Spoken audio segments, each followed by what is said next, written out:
겠습니다. 시편 147편입니다. 시편 147편 첫 절 1절부터 마지막 20절까지 다같이 한 음성으로 읽겠습니다. 시작. 할렐루야. 우리 하나님을 찬양하는 일이 선함이요 찬송하는 일이 아름답고 마땅하도다. 여호와께서 예루살렘을 세우시며 이스라엘에 흩어진 자들을 모으시며 상심한 자들을 고치시며 그들의 상처를 싸매 씌는도다. 그가 별들의 수요를 세시고 그것들을 다 이름대로 부르시는도다. 우리 주는 위대하시며 능력이 많으시며 그의 지혜가 무궁하시도다. 여호와께서 겸손한 자들은 붙드시고 악인들은 땅에 엎드려 뜨리시는도다.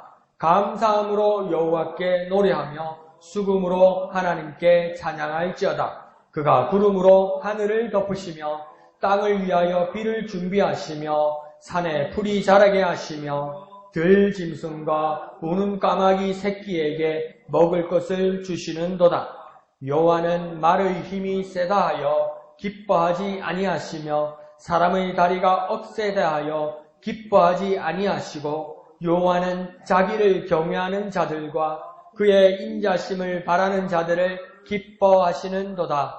예루살렘아 여호와를 찬송할지어다. 시온아 내 하나님을 찬양할지어다. 그가 내 문빗장을 견고히 하시고 네 가운데 있는 너의 자녀들에게 복을 주셨으며 네 경내를 평안하게 하시고 아름다운 밀로 너를 배불리시며 그의 명령을 땅에 보내시니 그의 말씀이 속히 달리는도다.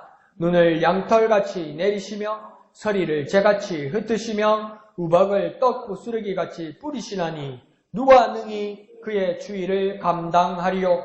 그의 말씀을 보내사 그것들을 녹이시고 바람을 불게 하신즉 물이 흐르는도다. 그가 그의 말씀을 야곱에게 보이시며 그의 율례와 규례를 이스라엘에게 보이시는도다. 그는 어느 민족에게도 이와 같이 행하지 아니하셨나니 그들은 그의 법도를 알지 못하였도다. 할렐루야. 아멘. 자, 이제 시편도 이제 마지막 부분으로 가고 있으면서 하나님을 이제 마지막 부분을 다 보면 뭐냐면 결말을 짓는데 결말을 짓는 그 모습이 뭐냐면 하나님을 찬양하는 모습으로 계속 반복되고 있습니다. 그러니까 우리 삶의 마지막 부분에서도 우리가 마무리 짓는 모든 부분에서도 하나님을 찬양하고 하나님을 기뻐하고 하나님 앞에 영광 돌리는 모습으로 우리 삶이 마무리되어야 된다는 겁니다. 근데 우리 기도나 우리 예배의 목적이 뭐냐면 어떤 목적이 달성되면 그 길에 취해서 하나님도 잊어버리고 하나님을 찬양하고 하나님 앞에 영광 돌리는 것을 우리가 생략할 때가 많죠. 그런데 우리 삶에, 우리 기도에, 우리 예배에, 우리 신앙에 가장 절정은 뭐냐면 하나님을 찬양하고 하나님을 기뻐하는 겁니다. 우리 삶의 그 절정을, 가장 클라이맥스를 우리가 한번 이렇게 조정해야 될 필요가 있을 것 같아요. 이렇게 초점을 다시 한번 맞춰봐야 될 것 같아요. 기도한 대로 되고 이러면 어떡합니까? 막 자기가 로또 맞춘 것처럼, 복권 맞춘 것처럼, 내가 어디 숫자를 맞춘 것처럼, 빙고 게임에 어디 막 뭘 맞춘 것처럼. 그래서 그게 쾌감을 느끼는 것이 우리 신앙생활이나 기도나 그 어떤 예배의 모습이 아니라 우리 삶의 그런 모든 신앙의 절정은 뭐냐면 하나님을 찬양하고 하나님을 기뻐하고 하나님 앞에 영광 돌리는 모습입니다. 그 모습으로 이렇게 수정하고 고쳐나가야 되는 것이죠. 오늘 다윗과 시편의 마지막 부분들은 계속 그렇게 하나님을 찬양하는 것으로 그 결론을 지어가고 있습니다. 그래서 1절은 뭐라고 이야기하냐면 우리 삶에서 가장 선하고 아름답고 마땅한 모습이 무엇인지를 단 하나로 말하고 있습니다. 1절에서는 뭐라고 이야기하냐면 하나님을 찬양하고 찬송하는 일이다. 그것이 무엇입니까? 가장 선하고 가장 아름답고 가장 마땅한 일이다. 그건 뭐래요? 하나님을 찬양하고 찬송하는 일이다. 그것이 가장 마땅하고 가장 선하고 가장 아름다운 일입니다. 그러니까 뭐 기도 많이 하고 예배생활 많이 해서 막 영험하고 무엇을 맞추고 무엇을 이뤄내고 무엇을 일구어내고 그것이 우리 신앙의 절정이 아니라 가장 선하고 가장 마땅하고 가장 아름다운 일은 뭐냐면 하나님을 찬양하는 일입니다. 그러니까 우리 삶에서 계속 하나님을 찬양하고 하나님을 기억하고 하나님을 생각하고 하나님을 즐거워하고 있는가? 그러면 우리의 삶이 절정으로 가장 클라이맥스로 치닫고 있는 겁니다. 그런데 막 열심히 하고 땀 흘리고 막 노력하는데 기쁨도 없어. 하나님 뭐 나한테 잘해주면 좋지. 아직 그렇게 생각하고 있으면 아직 모질한 겁니다. 나는 모질한 사람인지, 절정에 이르고 있는 사람인지, 선하고 아름답고 마땅한 모습으로 살아가고 있는지 그것을 척도로 볼 수 있는 것입니다. 그래서 그 하나님을 어떤 하나님이라고 이야기하냐면 우리 하나님이다 이렇게 이야기합니다. 우리 하나님. 우리 친구들하고 어릴 때 중고등학교 때인가 그때 교회에 앉아서 이야기하면서 뭐냐면 비전을 우리의 이제 앞으로 비전을 이야기하자면 비전이라는 것을 이걸 좀 우리가 착각할 때가 많아요. 비전이라니까 미래의 일이다 보니까 뭐랍니까? 청년이나 중고등생한테 비전을 물어보라면 뭐냐면 좋은 사람 만나서 결혼하고 예쁜 아기 낳고 행복하게 사는 게 내 비전이라고? 비전이 될 수 있는데 그게 정말 비전일까? 그러면서 막 이야기하다 보니까 자꾸 그쪽으로 방향이 흐르는 거예요. 그러면서 우리는 애를 낳으면 계속 이렇게 이야기하니까 여자애가 자꾸 그래 하니까 남자애가 내가 얘하고 결혼한다고 우리 애를 살면 얘지 이러면서. 근데 한국 사람 말에는 보면 뭐예요? 나이 애나 나이 가족이란 말하는 것보다 우리라는 말을 하는 것을 참 좋아합니다. 공동체로 함께라니. 근데 오늘 특이하게 1절에서도 뭐라고 했냐면 그 찬양받으시고 찬송받으시는 분이 누구라고 했냐면 너의 하나님이나 남의 하나님이나 그의 하나님이라고 말하지 않고 누구의 하나님이라고 이야기합니까? 우리 하나님이라고 이야기하는 겁니다. 남의 하나님이 아니라고 이야기하는 겁니다. 정말 가까운 분이라고 이야기하는 겁니다. 안면에 있는 정도가 아니라 정말 나와 함께 하시는 하나님이라고 말하기 위해서 뭐랍니까? 우리의 하나님이라고 이야기하고 있는 겁니다. 정말 하나님이 우리의 하나님이십니까? 저와 여러분의 우리의 하나님이십니까? 그 가까우신 하나님을 찬양하고 찬송하는 저와 여러분 되시기를 부탁드립니다. 자, 1절을 새로운 번역으로 보면 이렇게 말하고 있습니다. 여호와를 찬양하라. 그는 선하시기 때문이다. 우리 하나님을 노래하라. 그는 사랑이 많으신 분이시기 때문이다. 그를 찬양하는 노래는 아름답다. 이렇게 이야기합니다. 여기서 무엇을 느끼셨습니까? 우리 하나님을 찬양하는 건 마땅하다. 하나님을 찬송하는 건 마땅하다. 왜? 그는 하나님인데 우리 하나님이기 때문이다. 우리가 남이가. 우리 하나님이 남이가. 그 하나님이 남이가 우리 하나님인데. 그러니까 그 우리 하나님을 어떻게 해야 되느냐? 찬양하고 찬송해야 된다. 그렇게 말하는 겁니다. 그래서 우리는 하나님을 찬양해야 합니다. 하나님을 노래해야 됩니다. 마땅히 찬양하고 마땅히 찬송하는 저와 여러분 되시길 부탁드립니다. 한번 해볼까요? 하나님을 찬양합니다. 하나님을 노래합니다. 마땅히 찬양하고 마땅히 찬송합니다.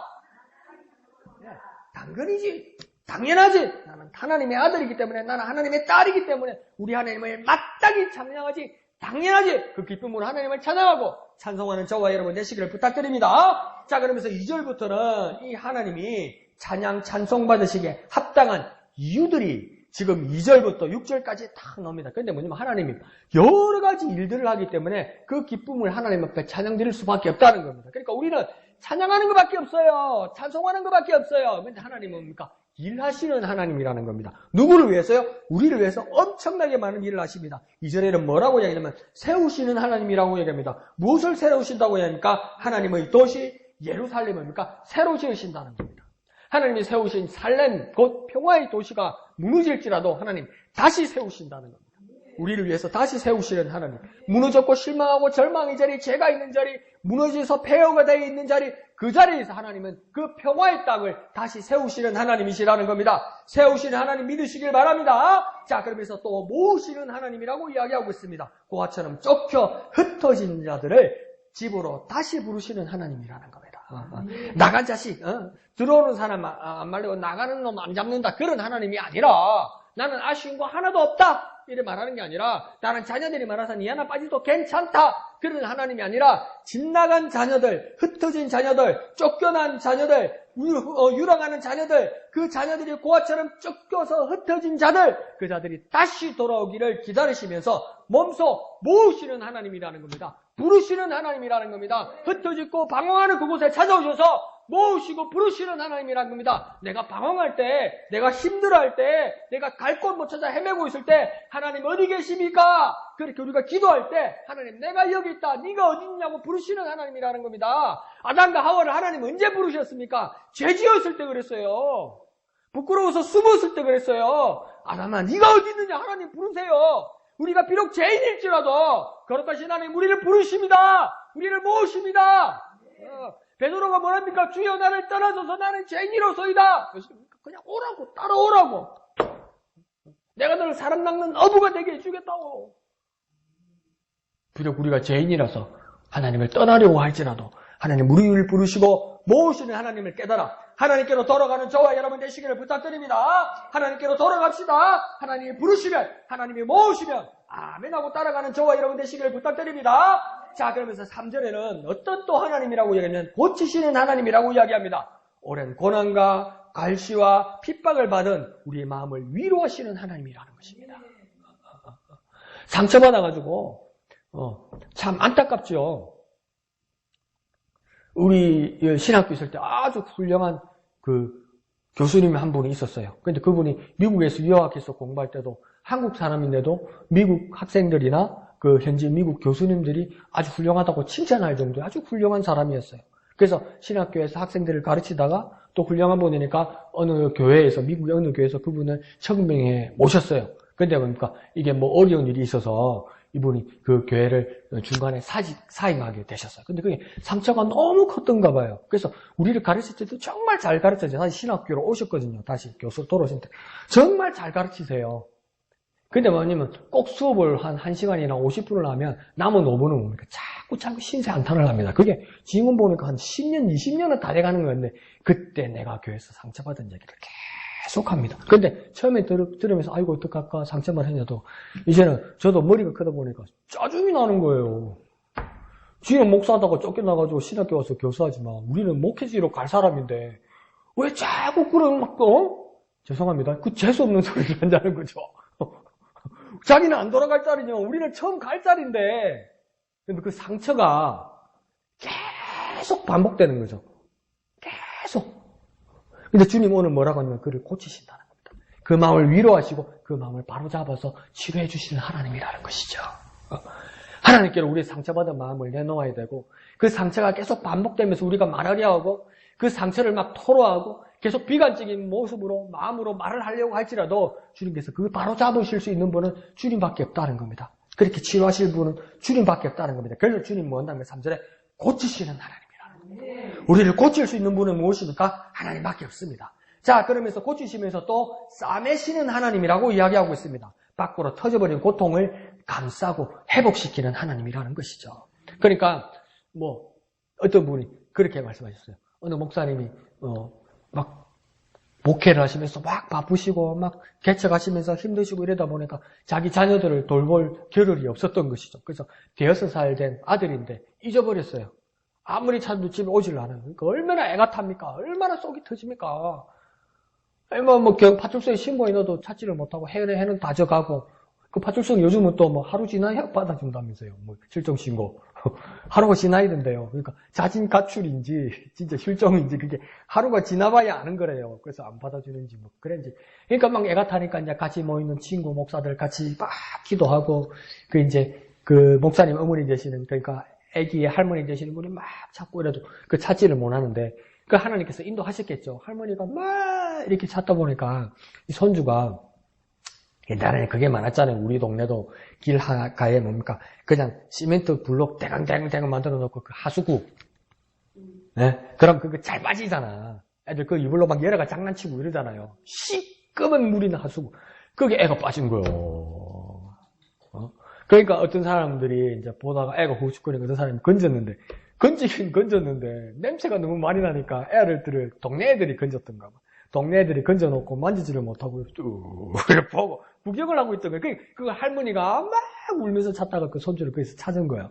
근데 그 손주가 사이한테 막 시끄럽게 막 시궁창 그걸 뒤집어 쓰고 막 여기를 긁혀서 막 피가 나고 이러니까 그걸 다른 동네 사람들 어찌 할 바를 모르는 거예요. 그 동네 목욕탕도 안 받아주잖아요.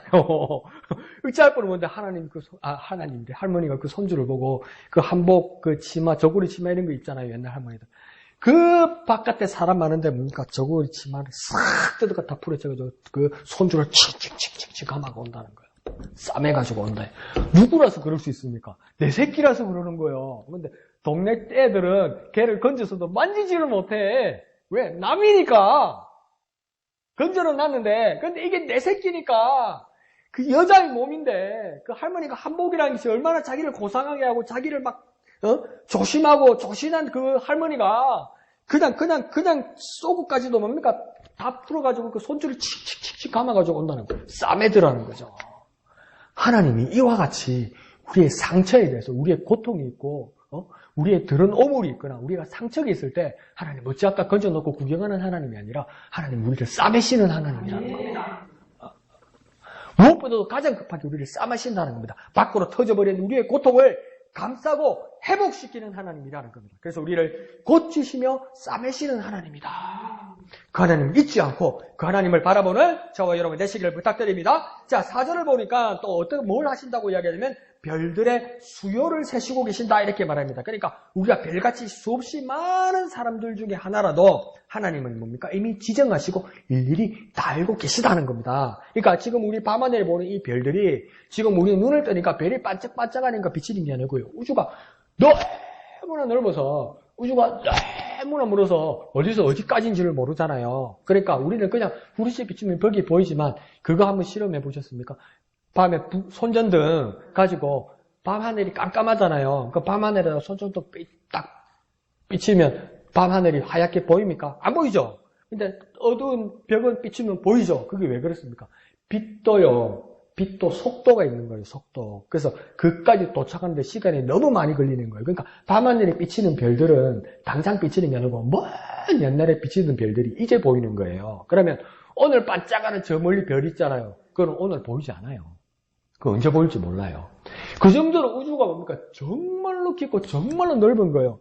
저기 무슨 소리 하노 싶으죠? 하여튼 억수로 깊고 억수로 넓다는 거예요. 그러니까 별들은 얼마나 많겠어요. 그러니까 뭡니까? 연애할 때 저기는 자기, 저거는 자기 별, 저거는 내 별, 그러냐. 너의 별, 나의 별, 새끼 별을 싹둑 세다가 별 하나 별 둘러도 어디까지 샜더라 이러면서 내 눈에 보는 별도 다 세지 못하잖아요. 근데 이 세상에 있는 모든 별들을 뭡니까? 그 수많은 별들을 하나님께서 세신다는 것. 왜 하나님이 세실 수 있습니까? 하나님이 지정하셨기 때문입니다. 하나님이 만드셨기 때문입니다. 그래서 하나님이 일일이 다 알고 계시다는 겁니다. 그처럼 우리를 어떻게 하신다고 사제를 중간에서 이야기하냐면 이름대로 부르신다고 이야기합니다. 그러니까 뭡니까? 내 개인의 삶도 하나님께서 주관하시고 양들이 목자처럼 자상하고 인자하게 다 살피시는 하나님이라는 겁니다. 왜요? 우리를 만드시고 우리와 함께 하시고 우리를 인도하시고 우리의 목자 되신 하나님이기 때문에 그 이름대로 부르신다는 겁니까? 우리에게 주신 그 의미대로 하나님의 계획대로 하나님이 지키시고 하나님 인도하시고 하나님 살펴보시고 하나님 모든 것으로 우리에게 역사하시는 하나님이라는 겁니다. 별의 수요도 못 세는 우리에게 하나님은 뭡니까? 우리의 별들보다도 더 많은 우리의 모든 운명과 우리의 삶을 지키시고 보호하시는 목자 되신 하나님이라고 이야기하는 겁니다. 이걸요 다윗이 알았다는 거죠. 다윗이니까 아는 것이 아니라 우리가 다윗의 이런 깨달음을 우리가 공유할 수 있도록 하나님께서 이 말씀을 열어주셨다는 거예요. 그래서 그 하나님을 깨닫고 그 하나님을 기뻐하는 저와 여러분 되시기를 부탁드립니다. 그러니까 5절에 보면 뭐라고 하냐면 이런 하나님을 아는 우리는 당연히 감탄하고 고백할 수밖에 없다고 이야기하는 겁니다. 그래서 5절에 우리 주는 위대하시며 능력이 많으시며 그의 지혜가 무궁하시도다 이럽니다. 그러니까 하나님은 위대하시고 능력이 많으시고 지혜가 무궁하시도다. 이걸 뭡니까? 앞에 4절까지 말씀을 보면서 당연히 그러하다는 겁니다. 하나님은 어떤 분입니까? 위대하십니다. 아멘. 능력이 많으십니다. 아멘. 지혜가 무궁하십니다. 아멘. 왜? 그러면 몰라. 그냥 아멘 하래. 하나님이 위대하십니다. 아멘. 능력이 많으십니다. 아멘. 지혜가 많으십니다. 아멘. 아멘 하래. 왜? 안 하면 이상하니까 그게 아니고. 그러니까 이렇게까지 하나님께서 우리를 지키시고, 이렇게까지 역사하시고, 이렇게까지 보호하시는, 이렇게까지 싸매시고 고치시는 하나님이기 때문에 그 하나님이 어찌 위대하지 아니하며, 그 어찌 능력이 없지 아니하며, 어떻게 지혜가 무궁하시지 아니하겠느냐? 그렇게 말을 하는 겁니다. 자, 그러면서 6절에는 그렇게 주님의 능력과 지혜로 겸손한 자들을 하나님께서는 겸손한 자들을 붙드시고 악인은 땅에 엎드러뜨리신다. 이렇게 얘기하는 겁니다. 이런 하나님을 안 되면 우리는 겸손할 수밖에 없는 거 아닙니까? 하나님의 위대하심을 아는 자는 겸손할 수밖에 없는 겁니다. 그 겸손한 자가 하나님의 은혜를 누리는 것입니다. 왜요? 그 겸손한 자들을 하나님께서 붙드신다고 이야기하는 것입니다. 하나님의 위대하심, 하나님의 능력이 많으심, 하나님의 지혜의 무궁하심을 아는 자는, 그 하나님을 기대하는 자는 겸손할 수밖에 없는 겁니다. 그러니 하나님 그런 자들을, 그렇게 고백하는 자들을 하나님께서 붙드신다는 겁니다. 그리고 악인은 뭡니까? 땅에 엎드려뜨린다는 겁니다. 하나님이 엎드려뜨린다고 할 수도 있지만 자기가 자빠지는 거죠. 왜요? 교만한 자이기 때문에. 그래서 우리는 우리 주님을 능력과 지혜의 주님으로 고백하고 나는 겸손히 주님을 찬양하고 찬송하는 저와 여러분 되시기를 부탁드립니다. 한번 해볼까요? 우리 주님은 능력과 지혜의 주님이고 나는 겸손히 주님을 찬양합니다. 우리 주님은 능력과 지혜의 주님이고 나는 겸손히 주님을 찬양합니다.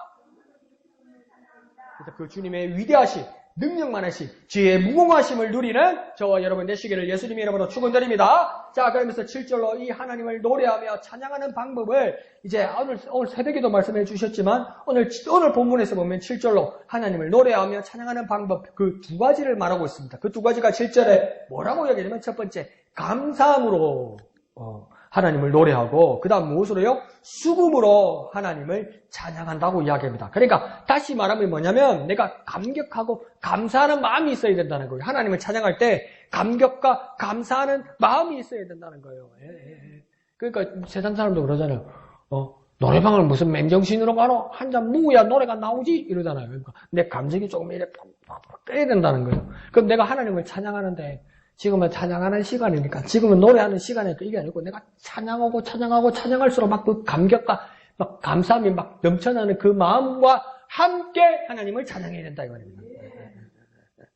자, 그와 더불어 또 뭐라고 하냐면 수금으로 찬양한다는 거면 악기로 찬양한다는 거죠. 그러니까 피아노로, 교회를 치면 피아노로, 드럼으로, 화음으로, 박수로, 손과 발로 모든 것을 다 동원해서 찬양할 수 있어야 된다 이 말입니다. 그러니까 내 모든 것을 동원해서 내가 할 수 있는 모든 것을 다 동원해서 하나님을 찬양하고 내 마음이 하나님께 감격하고 감사하는 마음으로 하나님을 찬양해야 된다는 겁니다. 그러니까 감사와 감격과 모든 수단으로 하나님을 찬양하라. 감격과 감사. 그러니까 다윗은 뭡니까? 하나님의 괴가 자기 성전 안으로, 자기 예루살렘으로 들어올 때 어떡합니까? 옷이 벗겨지는 것도 모르고, 얼마나 난리를 쳤으면 옷이 벗겨지는 것도 모르고, 마누라가 정말 창피해서 못 살겠다. 그런 소리 듣는데도 그것도 모르고 그것보다도 더 중요한 게 하나님을 찬양했다는 건 무엇이겠습니까? 하나님을 찬양하는데 모든 수단을 다 동원했다는 겁니다. 최선을 다했다는 겁니다. 하나님을 찬양하는 모습으로 최선을 다하는 저와 여러분 되시길 부탁드립니다. 한번 해볼까요? 감사와 감격과 모든 수단으로 찬양하라. 감사와 감격과 모든 수단으로 찬양하라. 하나님을 전심으로 찬양하는 저와 여러분 되시길 부탁드립니다. 자, 그러면서 8절로 그가 이런 찬양받기에 하나님이 그렇게 찬양받기에 합당한 이유가 8절과 9절까지 나옵니다. 하나님께서 어떤 일을 하시기 때문에 하나님 당연히 찬양을 받으시느냐. 8절에 구름으로 하늘을 덮으신다 이 말입니다. 구름으로 하늘을 덮으시니까 어떻게 되겠습니까? 시원한 그늘을 주신다 이 말이겠죠. 우리를 시원하게 그늘을 주신다. 또 무엇입니까? 심지어 땅이 산에 풀이 자라기까지 비를 머금게 하신다 이렇게 말하죠. 그러니까 땅이 비를 머금게 하시는 것처럼 땅이 비를 머금는 그릇이 되게 하여서 그 물을 부어서 산이 풀이 자라기까지 하는 하나님의 경이로운 지혜가 얼마나 놀라운지 모른다는 겁니다. 그러니까 다윗이 이 지금 왕으로서 삶을 살 때뿐만 아니라 목동으로서 저 산에서 살 때 일어나는 자연 현상을 보면서 여기서 하나님을 발견했다는 겁니다. 야, 더운데 구름이 오네. 딱 시원하다. 여기서 끝나는 게 아니고요. 하나님께서 하나님의 은혜로 이 구름을 보내면서 시원한 그늘로 나를 가리시는구나. 비가 오는 거 보면서 비가 오노. 세상 사람들 그러잖아. 세차인데 비 온다. 참 재수없고. 이랬잖아요. 근데 다윗도 뭡니까? 혼자서 양치는데 양이 막 수십 마리 막 100마리 가게 되는데 내가 놔두면 안 올 것 같더만 와이 바람이 불어 비가 오노. 양 언제 다 갖다 찌하노? 이러는 게 아니고, 그러니까. 그렇게 하면서 비 오는 모습을 이렇게, 넋을 놓고 이렇게 툭 보면서, 큰 형은 따뜻한 밥 먹겠네. 작은 형은 학교 갔겠다. 셋째 형은 뭐 하겠나? 아버지하고 어디 놀러 갔겠나? 나는 먹고, 비도 참 정성스럽다. 참, 삶이 서글프네. 그렇게 생각한 게 아니고, 오늘 비를 보면서 뭐냐면, 비 보라, 희한하다. 비가 오는 게, 풀잎에 비가 내리니까, 막 어떤 그릇을, 하나님께서 그릇을 준비했다. 거기다가 또, 부어주면서, 꽃밭에다 물 주는 그 하나님의 그 모습, 하나님의 자상한 모습을, 하나님의 손길을 다윗은 깨닫고 있더라는 겁니다. 진짜 영감이 있는 사람은 생각 좀 하라는 거. 생각지. 근데 다윗은 뭡니까? 그것을 깨달으면서 하나님 앞에 영광 돌린다는 겁니다. 그 하나님의 경이로운 지혜를 그가 깨닫고 있더라는 겁니다. 아주 사소한 자기의 삶의 자리에서 하나님께서 그렇게 역사하시는 하나님의 손길, 하나님의 마음을 다윗은 깨닫고 있더라는 겁니다. 저와 여러분의 삶의 어느 자리에서도 하나님을 만날 수 있고 하나님의 역사심을 경험할 수 있습니다. 그 하나님을 만나는 저와 여러분 되시기를 부탁드립니다. 자, 그러면서 9절에는 또 뭐라 하냐면 들짐승, 심지어 뭡니까? 보통 사람들이 싫어하는 까마귀 새끼의 울음소리에도 배고파하는 것을 이해하시고 먹을 것을 주시는 하나님이다. 우리 이양집 집사람은 이야기다. 까마귀 징그러워, 까마귀 징그러워.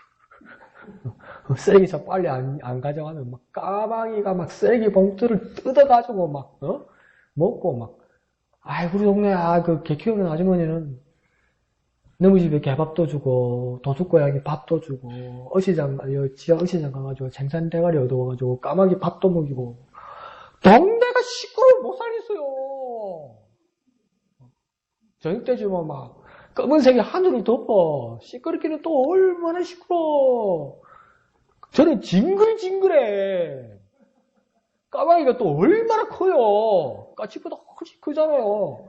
근데 하얀 건 하나도 없어. 눈동자보다 새까맣고 노래 보면 징글징글해.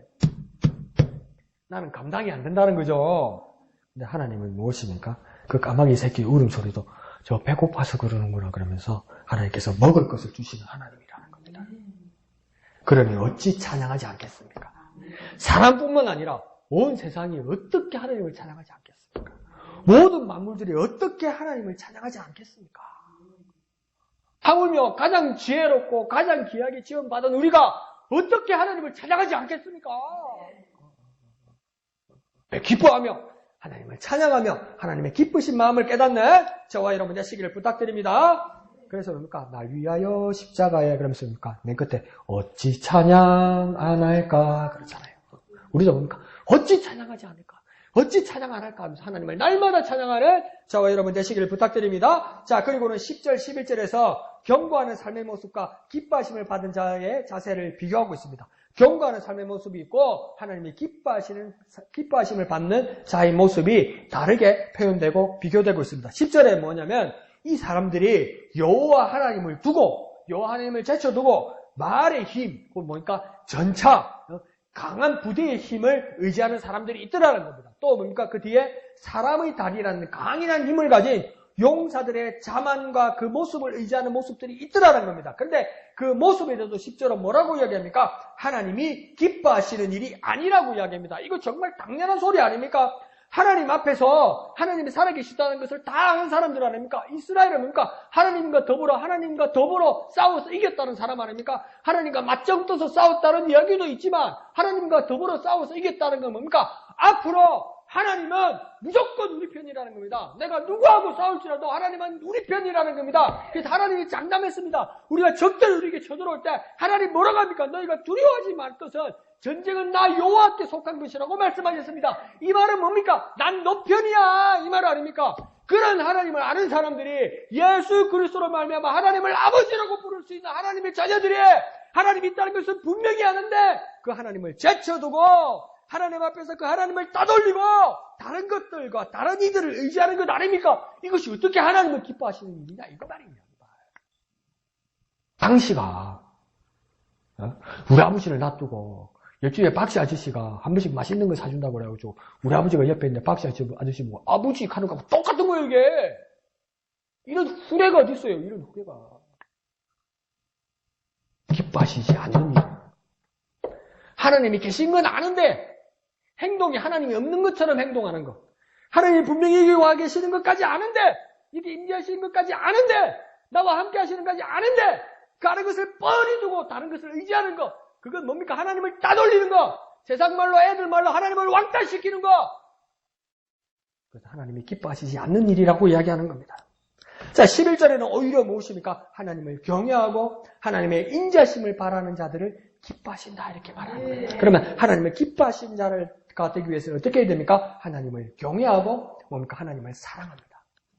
하나님을 경외하고 하나님을 사랑하는 저와 여러분 되시기를 부탁드립니다. 이 인자하심이라는 것은 자비하심이라고 해석하기도 하고 사랑이라고 표현하기도 합니다. 이게 헤세드라고 쓰거든요. 그래서 헤세드가 한 가지의 뜻만이 아니라 인자하심, 자비하심, 사랑하는 마음 그 모든 것이 같이 포함되는 겁니다. 그래서 우리는 하나님을 경외하고 하나님의 사랑을 소망하는 저와 여러분 되시기를 부탁드립니다. 한번 해볼까요? 하나님을 경외하고 하나님의 사랑을 소망합니다.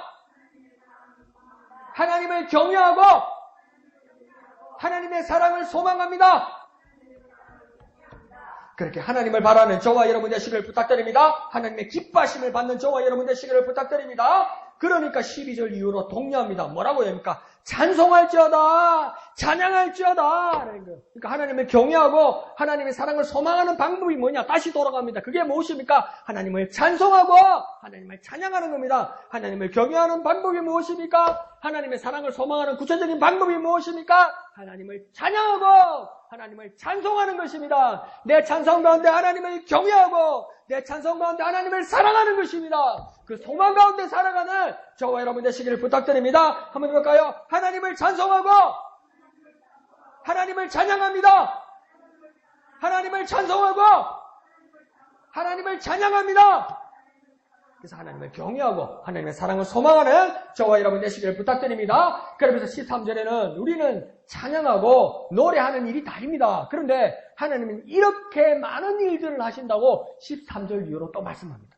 그러니까 하나님은 찬양받기에 합당하신 분입니다. 하나님 왜 찬양받기에 합당하신 분입니까? 몰라. 그래 배웠잖아. 안 하면 큰일 날 것 같은데. 근데 오늘 147편에 보면 하나님은 얼마나 많은 일을 하시는지, 나를 위하여 얼마나 많은 일을 하시는지 당연히 찬양받기에 합당하신 분이심을 말씀하고 있는 겁니다. 13절에 하나님이 어떤 일을 하시느냐? 문빗장을 견고히 하신다 이렇게 말합니다. 이 말은 뭡니까? 그 문빗장 안에 있는 우리들을 안전하게 지키시는 하나님이라는 겁니다.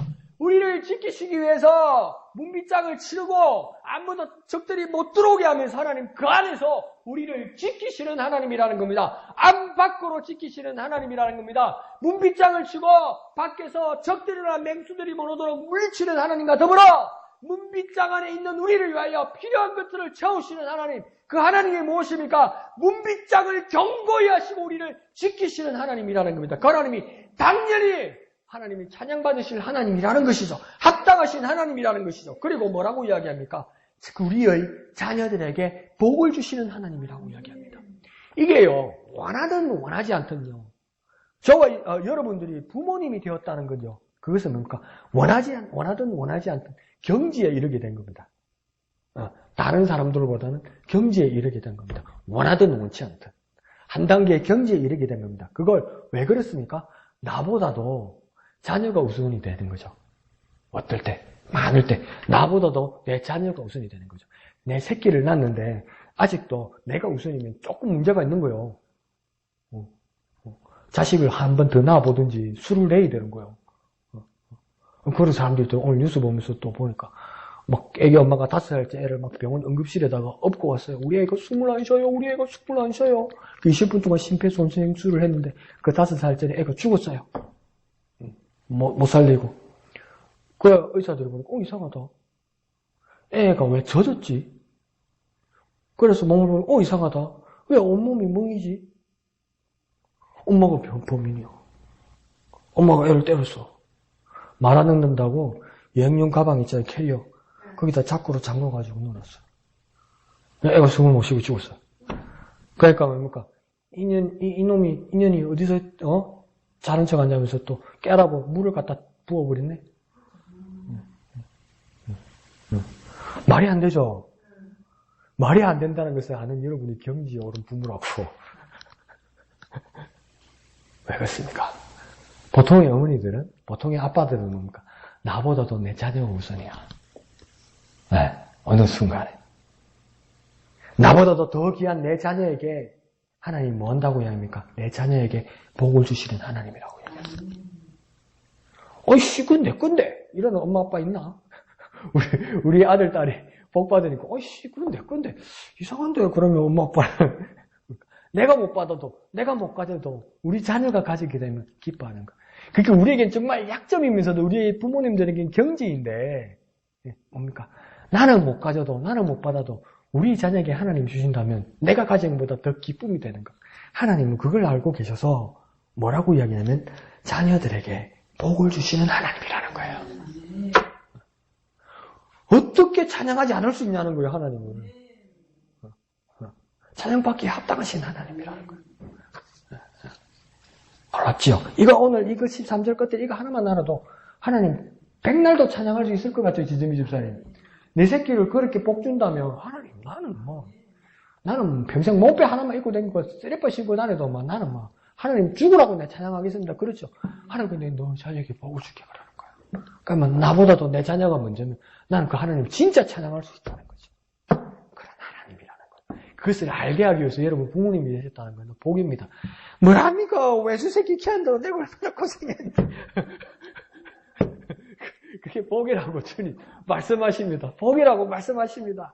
그 복을 누리는 저와 여러분 되시기를 부탁드립니다. 우리 자녀들이 하나님을 통하여 복을 받는 그날을 기대며 비전을 가지는 저와 여러분 되시기를 부탁드립니다. 그 하나님을 찬양하는 저와 여러분 되시기를 부탁드립니다. 제가 14절에 또한 뭐라고 하면 경례를 지키신다고 이야기합니다. 이 경례라는 건 뭐냐면 적과 다른 나라 사이의 경계 사이에서 그 경계 안에 있는 우리를 안전하고 평안하게 하나님께서 샬롬의 하나님이 되셔서 지키시고 적들을 정리하시는 하나님이라는 거죠. 경내, 그러니까 경계 내에 있는 우리를 지키시기 위해서 경계선을 지키시면서 누가 침투하거나 함부로 훔치거나 함부로 공격하지 못하도록 하나님께서 무엇입니까? 싸우는 것보다도 더 강인하게, 더 강력하게 어떤 하나님으로 나타나시는 하나님요? 샬롬의 하나님이라는 겁니다. 평화의 하나님이라는 겁니다. 정리하시는 하나님이라는 겁니다. 그러니까 뭡니까? 야, 우리 애 왜 그렇게요? 푹 때리면 뭡니까? 얘들 다시 힘키워가지고 또 그때 내가 맞았지 그럼 또 푹 때릴 거 아니에요. 그러니까 하나님 뭐랍니까? 동네 어머니 지혜로운 어머니 아버지들은 우리 애가 맞고 오면 우리 애 손잡 가가지고 뭡니까? 동네 가가지고 가자방에 가가지고 사주면서 우리 아프 잘 지내라 그런 어머니들 있잖아요. 그게 어떻게 보면 지혜로운 거잖아요. 달래는 거잖아요. 근데 하나님은 어떤 모습이냐면 샬롬의 하나님이라는 겁니다. 어떤 경계 속에서도 그 경내에 있는 우리를 불안하지 않도록 샬롬의 하나님으로 역사하시고 지키시는 하나님이라는 겁니다. 그러니 우리가 우리나라를 위해서 기도할 이유가 충분한 겁니다. 우리나라 얼마나 복잡합니까? 북한, 일본, 중국, 러시아, 저 멀리 있는 미국 생각하면 매일매일 불안하고 매일매일 괘씸하고 매일매일 어떻게 해야지 뭘까? 달래도 안 되고 머락해도 안 되고 막 배짱부리도 마치 더 심통 부리고 이거 우리가 어떻게 해볼리가 잘 되지 않는데 하나님은 어떤 하나님이라고 합니까? 샬롬의 하나님이 그 경계에서 우리를 지키시는 하나님이라고 말씀하시는 거예요. 그러니 그 경계선을 하나님이 샬롬으로 지켜주시옵소서. 우리의 경계선들을 하나님이 샬롬으로 정리하여 주시옵소서. 그렇게 우리나라를 위하여 기도하는 저와 여러분 되시기를 부탁드립니다. 한번 해볼까요? 우리의 경계선을 하나님이 샬롬으로 지켜주소서. 우리의 경계선을 하나님이 샬롬으로 지켜주소서. 그렇게 기도하는 저와 여러분 되시기를 부탁드립니다. 나를 위해 기도하는 저와 여러분 되시기를 부탁드립니다. 14절 하반절에서는 그래서 그렇게 말합니다. 그 경내에 있는 우리들에게 아름다운 밀, 최고의 품질의 곡물로 품성이 먹이시는 하나님이다. 그러니까 하나님은 어떤 하나님입니까? 우리를 지키시고 우리를 먹이시는 하나님이시다. 뭐라고요? 우리를 지키시고 우리를 먹이시는 하나님이다. 한번 해볼까요? 우리를 지키시고 우리를 먹이시는 하나님. 우리를 지키시고 우리를 먹이시는 하나님.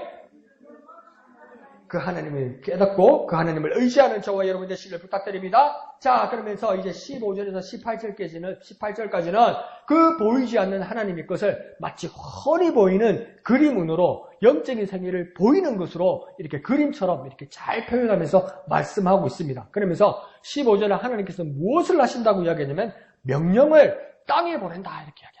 명령을 땅에 보낸다. 근데 그 명령이 어떻게 된다고 하냐면 그의 말씀이 되었다. 그의 명령이 무엇입니까? 하나님의 말씀이 되어서 또 무엇처럼 달린다고 이야기합니까? 말처럼 급하고 강하게 달린다고 이야기합니다. 그러니까 뭐냐면 하나님의 명령을 땅에 보내시니까 그것이 하나님의 말씀이 되어서 하나님의 말씀이 움직이는데 어느 속도로 움직이냐면 말이 달리는 것처럼 심부름하는 말처럼 급하게 달려와서 이 땅에 역사하신다는 겁니다. 그러니까 하늘에 계신 우리 아버지께서 뜻이 하늘에서 이루어진 것처럼 땅에서도 이루어지게 하실 수 있도록 하나님은 하늘에서 명령하실지라도 그 하나님의 명령이 허공으로 날아가거나 다른 방향으로 온 것이 아니라 이 땅으로 정확하게 꽂히듯이 말씀으로 오셔서 그 말씀이 달리는 말처럼 우리의 목적지를 향하여 분명하게 오신다고 이야기합니다. 그래서 뭡니까? 급하고 강하게 달린다고 이야기하는 겁니다. 그러니까 보이지 않아도 실제적으로 온다는 겁니다.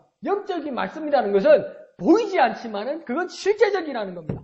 보이지 않는다고 해서 없는 것이 아니라 보이지 않지만은 그것이 무엇입니까? 아주 실제적이라는 것입니다. 그러니까 영적인 세계는 안 보이니까 없는 것이 아니고 보이지 않아도 진짜라는 겁니다. 그러니까 진짜 온다는 겁니다. 진짜 이루어진다는 겁니다. 진짜 이루어지는 것은 보이지 않는 것에서 이루어진다는 겁니다. 하나님께서 천지를 창조하실 때도 아무것도 없는 상황에서 하나님께서 말씀으로 모든 것을 있게 만들었던 것처럼 모든 있는 것은 어디로부터 시작되는 겁니까? 아무것도 없는 것에서 시작되는 겁니다. 보이지 않는 말씀에서 시작되는 겁니다. 그럼 우리에게 일어나는 그 모든 응답들도 보이지 않는 하나님의 말씀으로부터 이루어지는 것입니다. 그래 영적인 세계라는 것은 무엇입니까? 보이지 않는 세계에서 실물로 보이게 역사하시는 하나님이라는 겁니다. 그러면 영적인 보이지 않는 것은 진짜입니까? 가짜입니까? 진짜라는 겁니다. 왜 진짜라는 겁니까? 시작할 때 보이지 않기 때문에 그것은 진짜라는 겁니다. 보이지 않는 것이 진짜를 만들어준다는 겁니다. 그것이 어디로부터 시작된다는 겁니까? 하나님의 말씀으로 시작된다는 것이에요. 그러니 하나님의 말씀은 보이지 않아도 실제로 내게 달려오는 겁니다. 실제로 내게 달려오는 겁니다. 진짜로 오는 겁니다. 그렇게 믿고 하나님의 말씀을 붙드는 저와 여러분 되시기를 부탁드립니다. 한번 해볼까요? 하나님의 말씀은 보이지 않아도 실제로 온다. 내게 진짜 온다. 그렇게 믿으시는 저와 여러분 되시기를 부탁드립니다. 하나님의 말씀을 붙드시는 저와 여러분 되시기를 부탁드립니다. 자, 그러면서 16절에 그래서 그 명령과 말씀으로 실제적으로 무엇을 하시느냐? 눈을 내리시고 서리를 흩으시고 17절에는요. 우박까지 뿌리기 시작합니다. 그런데 그 누가 그 추위를 감당할 수 있겠느냐 이렇게 말합니다. 누가 견디겠냐는 겁니다. 하나님이 하신 일에 대해서 하나님의 말씀으로 보이지 않는 말씀으로 눈과 서리와 우박을 뿌리기 시작했는데 누가 그것을 막을 수 있으며 누가 그 추위를 이겨낼 수 있냐는 겁니다. 이렇게 강력한 것이 어디로부터 왔느냐? 보이지 않는 하나님의 말씀으로부터 진짜로 여기로 왔다는 겁니다. 그거 제발 좀 믿으라는 겁니다. 하나님의 말씀이라는 것이 옛날에 그 말씀이라고 옛날에는 그랬지 누구한테 그러겠지가 아니고 진짜로 내게 실물로 실제로 오는 하나님의 말씀으로 믿으라는 겁니다. 그런데 18절에 하나님은 또다시 그의 말씀 하나님의 말씀을 그곳에 보내십니다. 이제는요 일하는 말씀이 되어서 눈과 서리와 우박을 녹이시고 또한 따뜻한 바람을 불게 하셔서 물이 흐르게 하시는 하나님이다. 또한 무엇입니까? 실제로 일하시고 능력으로 보여주시는 하나님이라는 겁니다. 자연의 거대함에 대해서 사람들은 경이롭게 여기고 놀라워하기도 합니다. 또한 재난에 대해서 불가항력적인 모습에 대해서 심지어 하나님을 아는 사람들까지도 하나님을 이해하지 못하고 하나님을 원망하는 마음이 생기기도 합니다. 그러나 그것을 또 해결하는 모든 자정의 능력도 무엇으로부터 온다는 겁니까? 하나님의 능력, 하나님의 말씀으로부터 온다는 겁니다. 이해하지 못하는 일들도 하나님으로부터 오는 것이고 이것을 모두 풀고 해결하고 회복하게 하는 역사도 누구로부터 온다는 겁니까? 하나님의 말씀으로부터 온다는 것을 이해하고 깨달으라는 겁니다. 이해하지 못하는 것들이 있어요. 감당하지 못하는 것들이 있어요. 그런데 그것이 하나님으로부터 오는 것을 알겠어요. 그러면 거기서까지 있고 하나님의 역사심을 기다리다가 이것이 회복되게 하고 이것을 만족하게 하고 이것을 이루어내는 그 하나님의 역사를 보면서 깨닫고 하나님을 인정하라는 겁니다. 그것이 하나님의 역사심이라는 것입니다. 그래서 하나님의 말씀은 내게 오셔서 능력으로 일하십니다. 하나님의 말씀은 능력입니다. 그 능력은 뭡니까? 일하시는 능력의 하나님입니다. 그 하나님을 붙드시는 저와 여러분 되시길 부탁드립니다. 한번 해볼까요? 하나님의 말씀은 내게 오셔서 능력으로 일하신다. 하나님의 말씀은 내게 오셔서 능력으로 일하신다. 실제적으로 일하시는 하나님을 믿으시는 저와 여러분 되시길 부탁드립니다. 아이고 엄마 위로가 되네요. 막 서럽고 힘들고 답답했는데 여기 와서 한번 팍 울고 함께 괜찮네요. 아무 일 없어도 괜찮습니다. 그런 하나님의 말씀이 아니고 그런 예배와 기도의 자리가 아니고 실제적으로 일하시는 능력의 하나님이라는 겁니다. 그 하나님을 붙드는 저와 여러분 되시기를 부탁드립니다. 능력자가 되려면 말씀대로 부지런히 일하십시오. 여러분 정말 능력자가 되기를 원합니까? 그러면요 하나님의 말씀대로 일하십시오. 부지런히 일하십시오. 그것이 하나님의 뜻을 이루는 능력자의 삶을 살아가는 방법입니다. 그렇게 살아가는 저와 여러분 되시기를 부탁드립니다. 자, 그러면서 19절에는 말씀도 영감도 보이지 않는 것이라고 부정하고 비난하는 세상들 가운데서 하나님은 그의 말씀을 19절에 야곱에게 보여주신다고 말하고 있습니다. 보여주신다는 것. 이건 뭘 말하는 걸까요? 경험하게 해주신다는 것입니다. 깨닫게 해주신다는 겁니다. 그래서 19절에서는 뭐라고 두 번이나 반복합니까? 보이시고 보이시는도다라고 이야기합니다. 이 보이는 하나님의 말씀이라는 것은 무엇입니까? 내가 진짜 깨닫고 내 삶에서 경험하게 되어서 알게 되는 하나님이라는 것입니다. 그러니까 하나님은 뭡니까? 말씀으로 내게 오십니다. 하나님 말씀으로 내게 오십니다. 말씀으로 내게 오시는 하나님, 보이시는 하나님, 그 하나님을 받아들이고 영접하는 저와 여러분 되시기를 부탁드립니다. 내게 말씀을 보이시며 보이시는 하나님, 그 보이시며 보이시는 하나님은 깨닫고 경험하게 하시는 하나님, 그 하나님을 믿는 저와 여러분 되시기를 부탁드립니다. 한번 해볼까요? 내게 말씀을 보이시며 말씀을 보이시는 하나님, 깨닫게 하시고 경험하게 하시는 하나님, 깨닫고 경험하게 하시는 하나님, 그 하나님을 믿고 그 하나님을 깨닫고 그 하나님을 의지하는 저와 여러분 되시기를 부탁드립니다. 내게 보이시고 보이시는 하나님이란 뜻은 내가 말씀을 깨닫고 내가 실제로 경험하게 하시는 하나님이다. 그 하나님을 붙드는 저와 여러분 되시기를 부탁드립니다. 그래서 히브리서에서 보니까 믿음은 바라는 것들의 실상이요 보지 못하는 것들의 증거니, 이것은 너에게만 준 것이 아니라 선진들이 이로써 이미 증거를 얻었다고 이야기하고 있어요. 증거는 실물입니까? 보이지 않는 겁니까? 증거는요. 증거는 실물입니다. 근데 이 실물을 위해서 시작된 것은 뭐랍니까? 믿음이라는 건데, 믿음은 뭡니까? 보이지 않는 것으로부터 시작됐다고 이야기합니다. 그러니까 실물을 위해서는 보이지 않는 것, 그 믿음으로부터 시작되는 겁니다. 그러니까 예수 믿는 사람들의 예배, 기도, 찬양, 저게 많은 짓인가 싶은데 뭡니까? 보이지 않는 것을 찾고 보이지 않는 것을 말하는 것 같고 보이지 않는 것을 믿는 것 같습니다. 근데 그게 진짜라고요. 그게 진짜라고요. 그게 놀라운 영적인 세계라고요. 그게 뭡니까? 실물을 낳게 되고 그게 증거를 낳게 될 거라는 겁니다. 그것을 무엇입니까? 보이시고 보이시는 하나님이다. 뭡니까? 깨닫고 경험하게 하시는 하나님이다. 그래서 어떻게 기도해야 되겠습니까? 보여주시옵소서.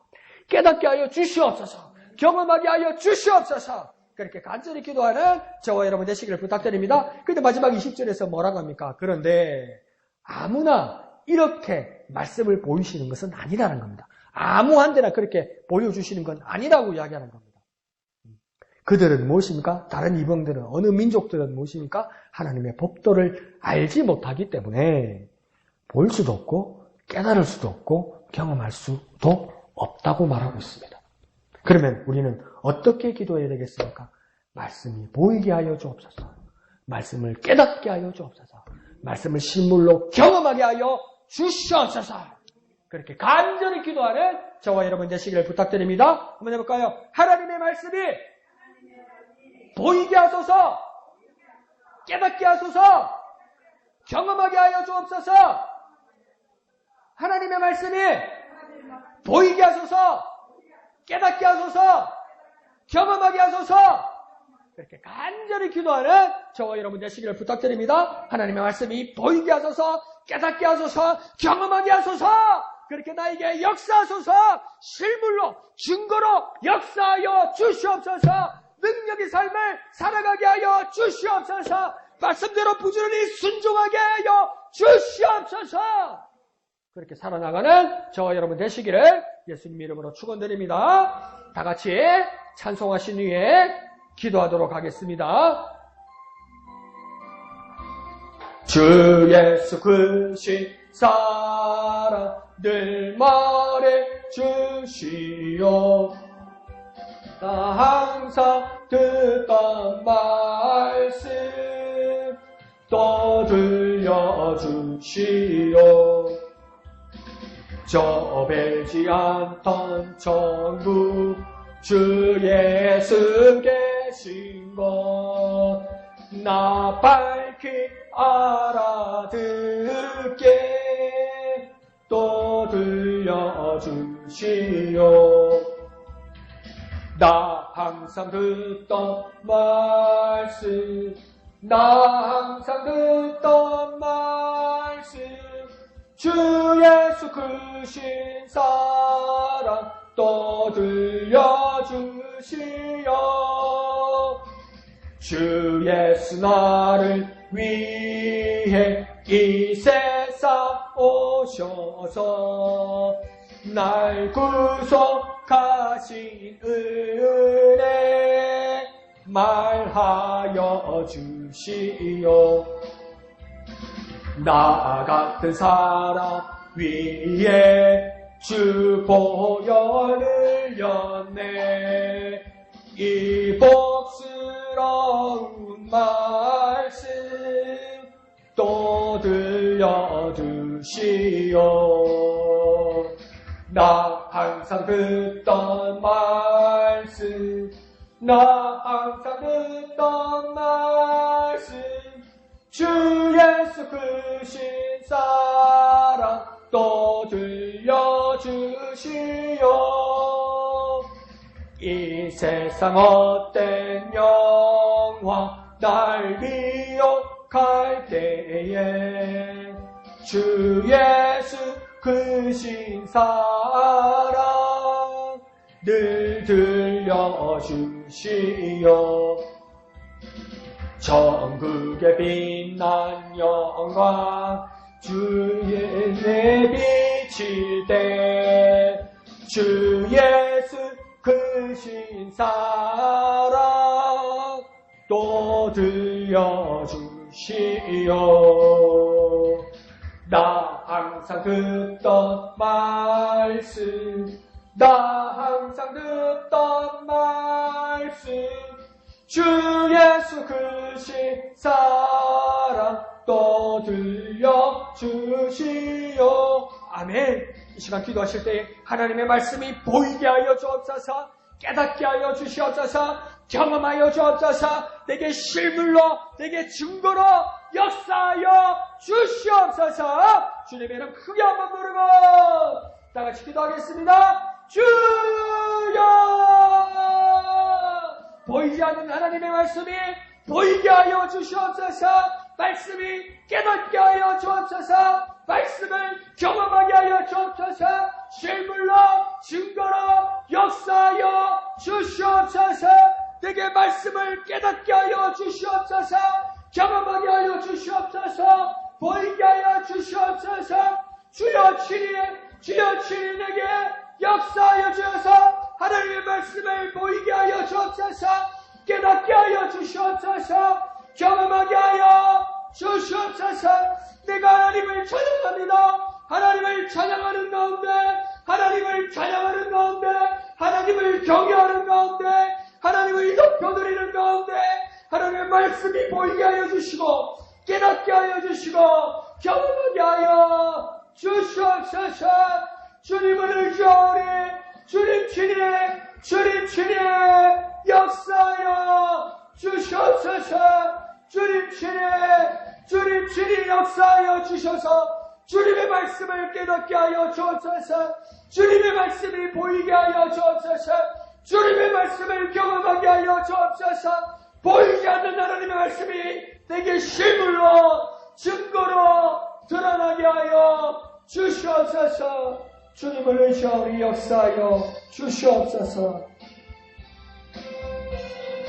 4절합니다.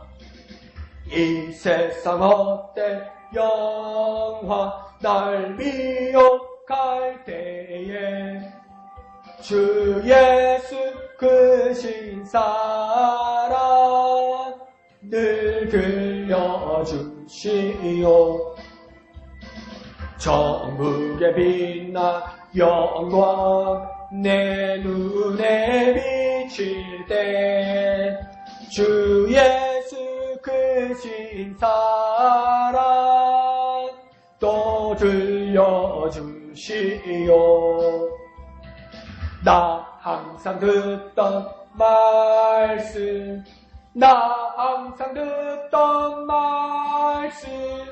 주 예수 크신 사랑 또 들려주시오.